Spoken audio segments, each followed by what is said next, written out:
Hello B.El.Ed second year history के students के लिए है ये वीडियो। इससे पहले हम लोगों ने पढ़ा था बाबर, जो कि मुग़ल काल का संस्थापक था, उसके बारे में, उसके जीवन के बारे में। और आपने पढ़ा था कि 4 वर्ष ही बाबर यहाँ पर रह पाया और उसकी मृत्यु हो गई। 4 युद्ध उसके इम्पोर्टेंट हमने बताए थे। ठीक है, अब हम बात करते हैं उसके पुत्र हुमायूं की। हुमायूं का जन्म 6 मार्च को हुआ था 1508 ईस्वी में काबुल में। हुमायूं का जो अर्थ होता है वो होता है भाग्यशाली। हुमायूं का अर्थ भाग्यशाली। इसका पूरा नाम क्या था? नसीरुद्दीन मोहम्मद हुमायूं। हुमायूं मात्र 12 वर्ष की अवस्था में ही उसे बदख्शा नाम का स्थान था, वहाँ का सूबेदार बनाया गया और इसे एक महत्वपूर्ण पद दिया गया। 18 वर्ष की अवस्था आने पर, यानी कि जब वो 18 वर्ष का था, तब उसने अपने जीवन का पहला युद्ध लड़ा और हामिद खां को पराजित किया।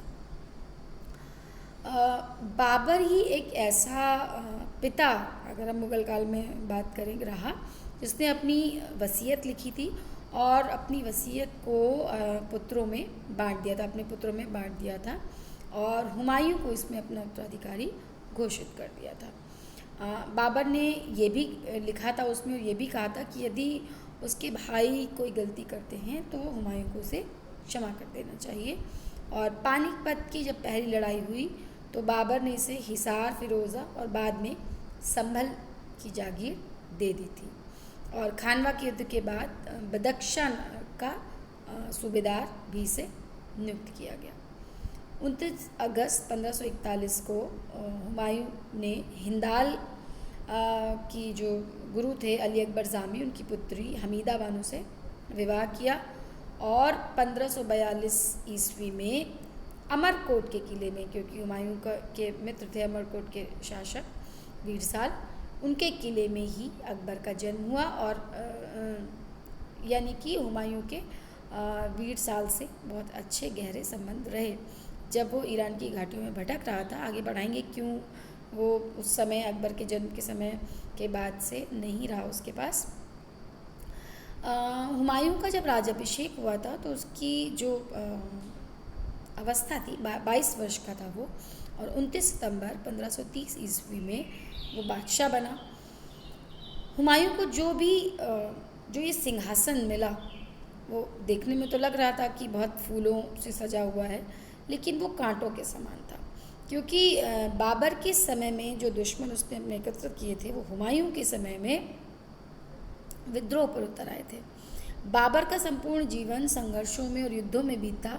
वो एक अच्छा योद्धा तो था, सेना नायक तो था, परंतु अच्छा प्रशासक नहीं था।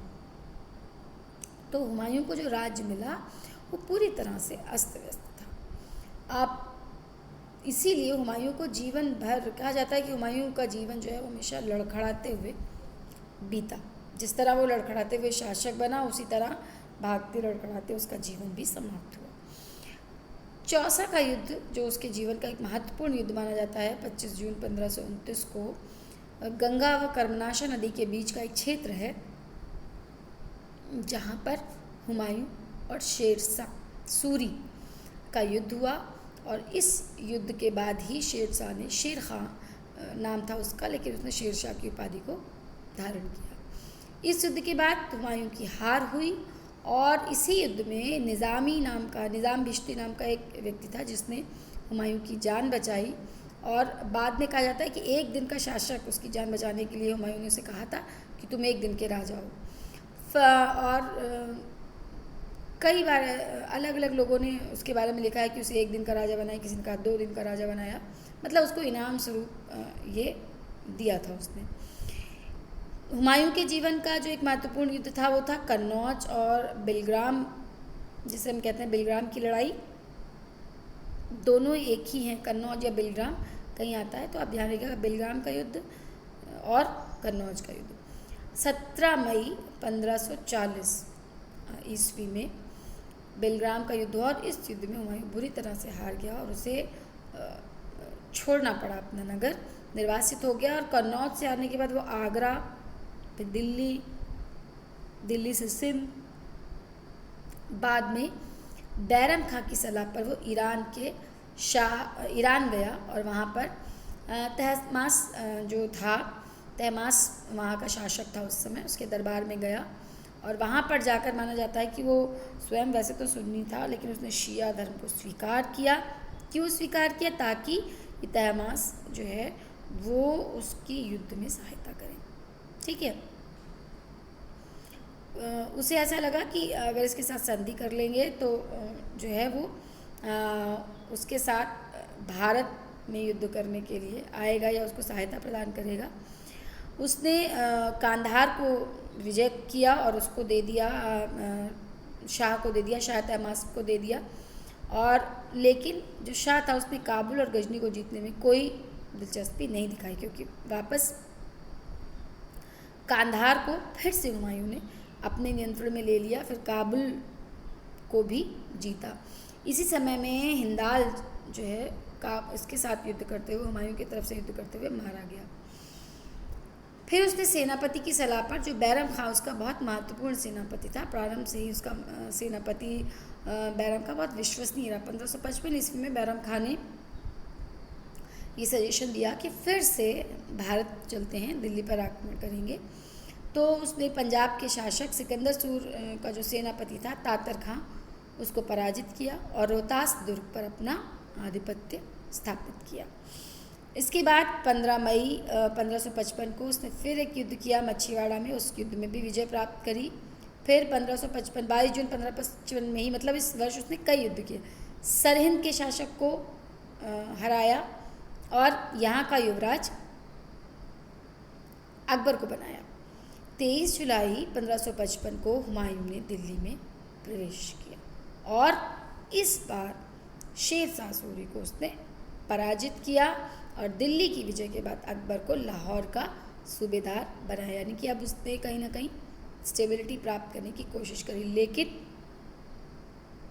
हुमायूं के नसीब में शायद ये नहीं था। इसके बाद आगरा पर भी उसने विजय प्राप्त करी और लेकिन कहा ना कि हुमायूं का जो जीवन था वो बहुत अव्यवस्थित रहा। पूरे समय में वो या तो युद्ध लड़ता रहा, विद्रोहों को दबाता रहा, स्वयं निर्वासित जीवन व्यतीत किया उसने।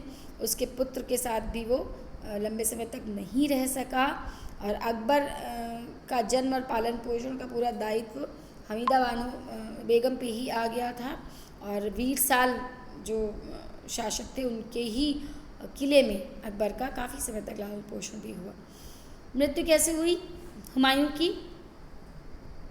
1556 ईस्वी में उसने बहुत बड़ा पुस्तकालय था दीनपना नगर में, पुस्तकालय शेर मंडल की सीढ़ियों से गिरकर हुमायूं की मृत्यु हो गई। अब इसकी मृत्यु का समाचार माना जाता है 17 दिनों तक गुप्त रखा गया। बैरम खान ने कूटनीति चली थी, क्योंकि आप सभी जानते हैं ऐसा होता है कि अगर शासक मर जाए, इस बात की खबर हो जाए कि सिंहासन खाली है, तो विद्रोह उत्पन्न हो जाते हैं। तो बैरम खान ने इस बात को छुपाए रखा और इसके बाद ये अफवाह है या सत्य है ये तो नहीं कहा जा सकता, लेकिन जनता को उसके एक हमशक्ल का दर्शन कराया गया और इसीलिए लेनपूल ने हुमायूं के विषय में कहा है कि जीवन भर लुढ़कते रहने के बाद अंत में हुमायूं की मृत्यु भी गिरकर या लुढ़क ही हो गई। हुमायूं के मकबरे का निर्माण उसकी पत्नी ने करवाया और इसी मकबरे को मतलब जो है हुमायूं का मकबरा कहकर बुलाया जाता है। और इसके बाद इसके जीवन में और अगर हम कुछ इम्पोर्टेंट बातें कहें तो क्या क्या हुमायूं के जीवन में महत्वपूर्ण रहा। 1531 में इसने अपने पहले अभियान में कालिंजर के चंदेल प्रताप रुद्रदेव को हराया, और चंदेल शासक। उसके बाद 1533 में दीनपना नगर की स्थापना भी करी।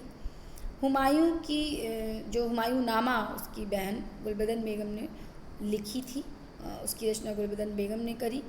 हुमायूं ज्योतिष में बहुत विश्वास रखता था। ऐसा माना जाता है कि सप्ताह के 7 दिन वो अलग अलग कपड़े पहनता था।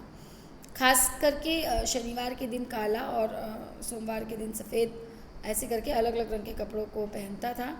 अपने भाइयों में भी साम्राज्य का विस्तार करने वाला, मतलब उसको बांटने वाला एकमात्र मुगल शासक हुमायूं ही रहा। हुमायूं के जो 3 भाई थे, कामरान, अस्करी और हिंदाल। हिंदाल के बारे में मैंने बताया कि बाद में उसकी हुमायूं के हाथों ही मृत्यु हो गई थी। और शेर खां या शेर शाह सूरी, जिसको कि दौराहा में उसने पराजित किया। फिर बाद में शेर खान ने अधीनता स्वीकार कर ली और अपने जो पुत्र था कुतुब खां को जमानत के तौर पे हुमायूं के यहाँ ही रख दिया था। तो हुमायूं के जीवन में ऐसे कोई बहुत इम्पॉर्टेंट घटनाएं नहीं हैं, केवल ये बेलग्राम और चौसा का युद्ध आप याद कर लीजिएगा। इसके बाद जो वीडियो है अकबर का, वो आपके लिए बहुत इम्पोर्टेंट है, उसके बारे में हम विस्तार से पढ़ेंगे, क्योंकि अकबर की बहुत सारी विजय जो ये लड़खड़ाता हुआ मुग़ल साम्राज्य था, उसको एक स्टेबिलिटी प्रदान करने का श्रेय जो है वो अकबर को ही जाता है। इतिहासकारों ने अकबर को अकबर महान के नाम से भी कहा है, और क्यों महान है उसके बारे में हम नेक्स्ट वीडियो में डिस्कशन करेंगे। आज आपका ये हुमायूं था, ये आपका आज समाप्त हो गया है हुमायूं के बारे में। क्योंकि मुग़ल काल में कई सारे शासक हैं, लेकिन मुख्य शासकों की अगर हम बात करें तो हुमायूं होगा। फिर हम स्थापत्य कला के बारे में पढ़ेंगे। तो हम एक साथ सभी ने अपने जीवन में क्या क्या कार्य किए हैं कला और स्थापत्य से रिलेटेड, वो बात करेंगे। ठीक है, तो हुमायूं से रिलेटेड अगर कुछ पूछना है तो आप बताइए। वैसे बहुत ज़्यादा इसके बारे में डिटेल भी नहीं मिलती इतिहास में।